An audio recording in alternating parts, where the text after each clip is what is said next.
مش قلتلك هيشربها؟ وحد الله يا ابو رضا، انت بتكلم الجزمه؟ طبعا يا استاذ، الجزم كلها بتتكلم. انت بس اللي سمعك تقيل شويه. الجزم بتتكلم ازاي؟ انا اول مره اسمع كده. امال جزمه مبهدله تقول لي ان صاحبها مبهدل؟ جزمه ما بتلمعش تعرفني ان صاحبها كسلان او مفلس؟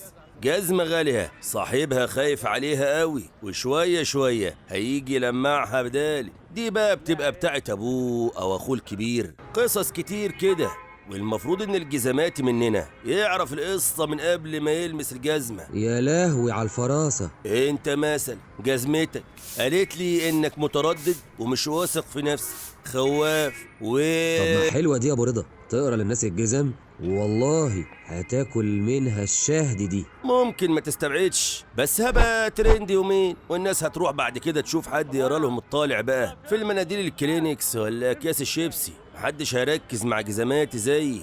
الناس بتحب تتكلم عن اللي فوق مش اللي تحت، مع ان الارض اللي احنا ماشيين عليها شايله الكل.